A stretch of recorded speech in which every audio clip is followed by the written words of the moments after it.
Once upon a time, there lived a little girl called Little Red Riding Hood. She wore a beautiful red cape that her grandma had made for her. One day, her mother said, "Come here, Little Red Riding Hood. Your grandma is not very well. I would like you to take this bread and cheese to her, but remember, stay on the path." Little Red Riding Hood set off to her grandma's house. She lived on the other side of the forest. As Little Red Riding Hood was going through the woods, she met a wolf. He was waiting for her to get closer and closer and closer, and then he jumped out from behind the tree. The wolf asked, "Where are you going?"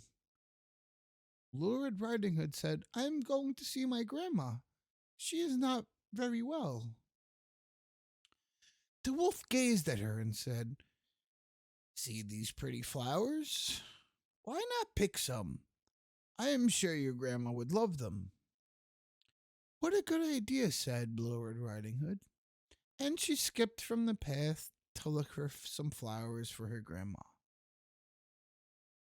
Then the wolf ran to the grandma's house, and he knocked on the door. "Knock, knock, knock." "Who is there?" asked the grandma. "Little Red Riding Hood," replied the wolf. Grandma whispered, "Come in.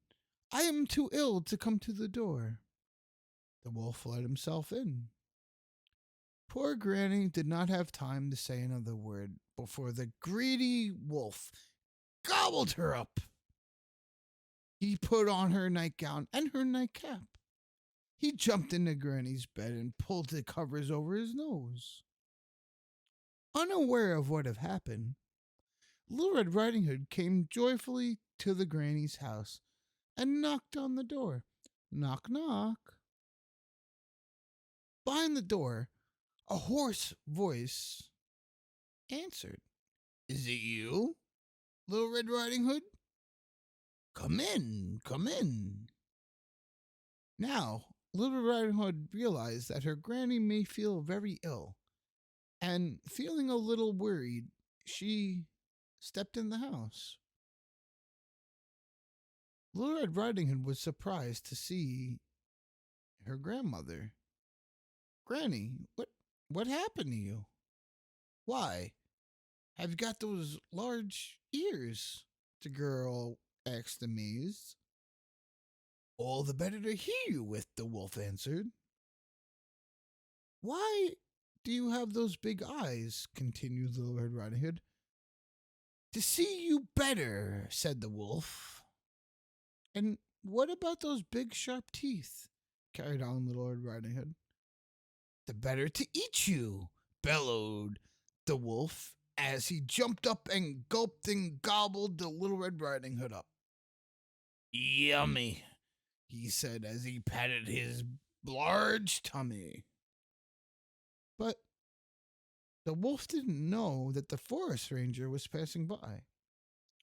He had listened to Little Red Riding Hood talking to the wolf. At first he thought that Granny had quite a coarse voice, but soon he realized that something was odd and something was happening, so he rushed into the house, exactly when the wolf is patting his belly. "You greedy wolf! Spit out what you've swallowed, or you never see another day." The ranger shouted, and surprised and frightened the wolf immediately spat out Little Red Riding Hood and the grandmother out of his belly, and he ran out of the house. Little Red Riding Hood and her granny thanked the brave forest ranger for rescuing them. Granny even started feeling better after eating some of the lovely food that Little Red Riding Hood had brought. There was no end to their joy, and they lived happily ever after. The end.